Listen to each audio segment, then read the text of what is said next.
اعوذ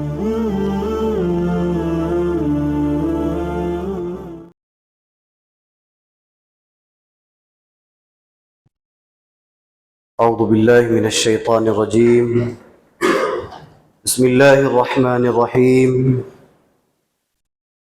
اذ قال ابراہیم ربی الذی یحیی ویمیت قال انا احیی وامیت۔ پچھلے درس میں ہم نے لا اکراہ فی الدین اس تعلق سے وضاحت کی تھی۔ اب تھوڑا سا آگے چلتے ہیں۔ ابراہیم علیہ السلام گئے نمرود کے پاس اور توحید کے جب دلائل ابراہیم علیہ السلام نے پیش کی، کہا کہ میرا رب وہ ہے جو مارتا ہے اور زندہ بھی کرتا ہے۔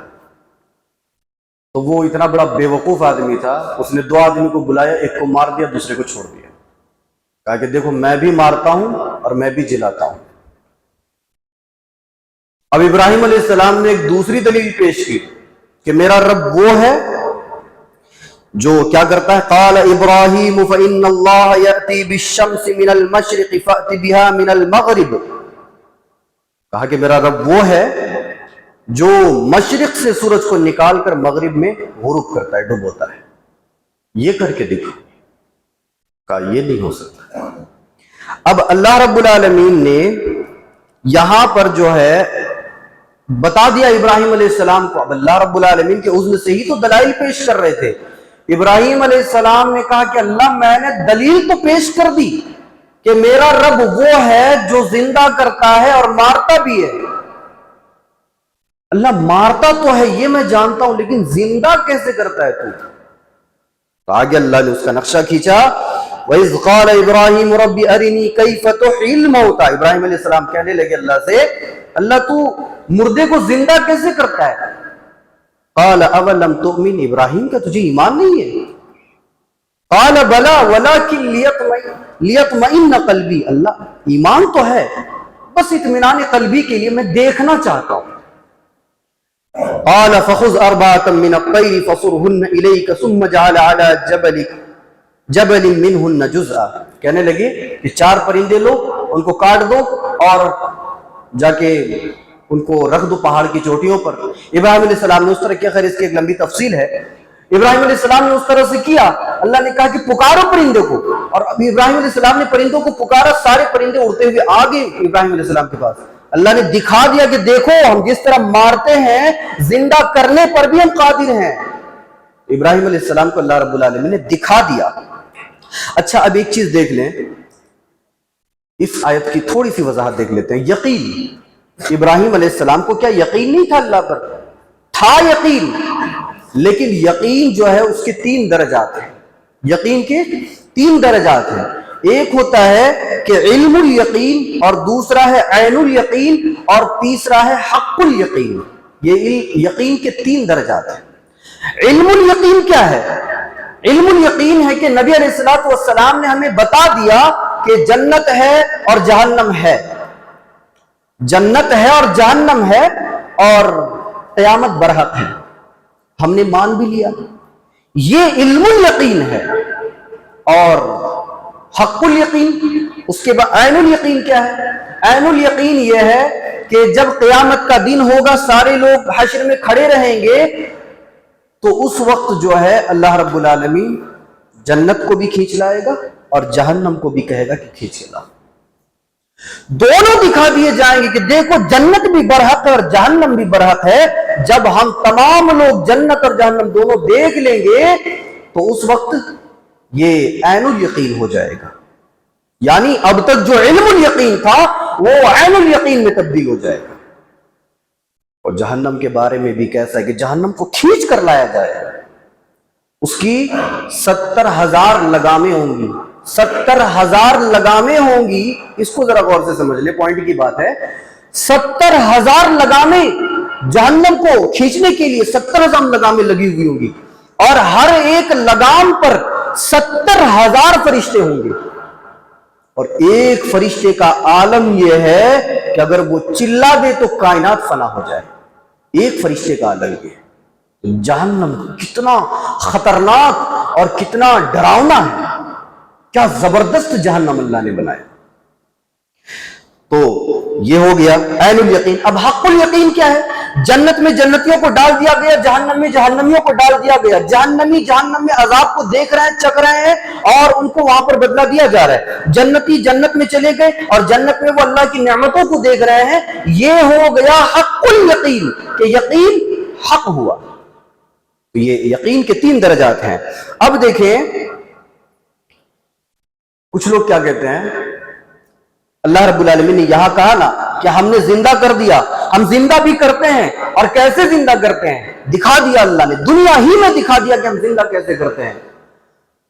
وہ بنی اسرائیل کا ایک آدمی تھا، صحیح بخاری کے اندر یہ واقعہ منقول ہے کہ بنی اسرائیل کا ایک آدمی تھا، فکر آخرت اس کے اندر آخر میں اس طرح سے جاگ اٹھی کہ وہ اپنے بچوں کو جمع کرتا ہے، کہتا ہے کہ جب میں مر جاؤں تو مجھے جلا دینا، دفن مت کرنا. کہا کیوں؟ کہا کہ میں نے زندگی میں اتنا گناہ کیا ہے کہ مجھے لگتا ہے اللہ مجھے معاف نہیں کرے گا. میں اللہ کے سامنے کھڑا ہونے سے ڈرتا ہوں، خوف کھاتا ہوں. بیٹوں نے ویسا ہی کیا، جب باپ مر گیا تو اس کو جلا دیا، اور باپ نے یہ نصیحت کی تھی کہ میرے راکھ کو دریا میں بہا دینا، کچھ کو ہوا میں اڑا دینا، کچھ کو زمین میں گاڑ دینا. بچوں نے ایسے ہی کیا. اللہ کے نبی صلی اللہ علیہ وسلم بیان فرماتے کہ اس کے اندر فکر آخرت کی وجہ سے اللہ رب العالمین نے اس کو بخش دیا. تو فکر آخرت بہت ضروری ہے. اب ایک چیز دیکھیں، اللہ نے یہاں بیان فرمایا کہ او کالذی مر علی قریۃ وہی خاویۃ علی عروشها، کہ ایک آدمی کا تذکرہ اللہ رب العالمین یہاں فرماتا ہے کہ جا رہا تھا، سنسان بستی ہے، دیکھا سب لوگ ادھر مرے پڑے ہیں. سوال کرتا اللہ یہ جو سب مر گئے ہیں زندہ کیسے کریں؟ اللہ نے کہا ہم تیرے اوپر ہی آزماتے ہیں اس کو. اللہ نے اسی کو موت دے دی، اور 100 سال بعد میں اس کو زندہ کیا. اس کے ساتھ ایک گدھا بھی تھا، اور اس کے ساتھ توشا بھی تھا، ٹفن کھانے کا سامان بھی تھا. اللہ نے اس کو مار دیا، اس کے گدھے کو بھی مار دیا. ٹفن وہاں کا پڑا، جیسے پڑا ہے ویسے ہی پڑا ہے. 100 سال بعد اللہ رب العالمین نے اس آدمی کو زندہ کیا، اور زندہ کرنے کے بعد کہا کہ کب تک سوئے تھے؟ تو کیا کہتے ہیں؟ کہتے ہیں قال کم لبثت. اللہ کہتا ہے کب تک سوئے تھے؟ کہتے ہیں قال لبثت یوما او بعض یوم، ایک دن سویا یا پھر دن کا ایک تھوڑا سا حصہ میں نے سویا. اب یہاں پر دیکھیں وقت کا فلسفہ یہ ہے کہ ایک ٹائم جو چل رہا ہے، ایک وقت جو چل رہا ہے، وہ وقت اب ضروری نہیں نا. ضرورت بات کس چیز کی ہے کہ وقت جو چل رہا ہے، آج تاریخ کتنی ہے؟ آج تاریخ کتنی ہے؟ 13 تاریخ ہے. کیا وہ 13 تاریخ میرے لیے ہے یا آپ سبھی کے لیے ہے؟ سب کے لیے ہے. ابھی 9:45 بج رہے ہوں گے تو یہ سب کے لیے ہے. وقت تو صحیح سے دکھ نہیں رہا ہے، شاید زیادہ ہو رہا ہوگا. تو سبھی کے لیے اتنا ہی ٹائم ہے. رات ہے، ہم تمام کے لیے رات ہے، کسی کے لیے دن نہیں ہے. وقت جو چل رہا ہے وہ سب کے لیے برابر چل رہا ہے. اللہ رب العالمین نے وہاں پر 100 سال گزارے، تو دیکھیں یہاں پر کہ وہ گدھا جو ہے وہ سڑ گیا، ختم ہو گیا، لیکن ٹفن جو تھا، توشا جو تھا، وہ بالکل صحیح تھا. وہ بالکل صحیح تھا. اور پھر اللہ نے اس آدمی کو زندہ کیا. کہا کہ کم لبثت، کب تک سوئے تھے؟ کہنے لگے تھوڑا سا یا اس سے زیادہ. اسٹیفن ہاکنگ جس نے کتاب لکھی کہ A Brief History of Time، اس نے یہ کتاب لکھی اور اس نے وقت کا پورا تاریخ، وقت کی تاریخ اس کتاب کے اندر لکھی.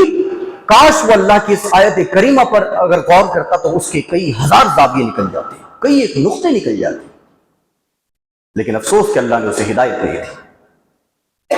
تو وقت کا ایک بہت لمبی چوڑی تفصیل ہے اور لمبا فلسفہ ہے اس کا.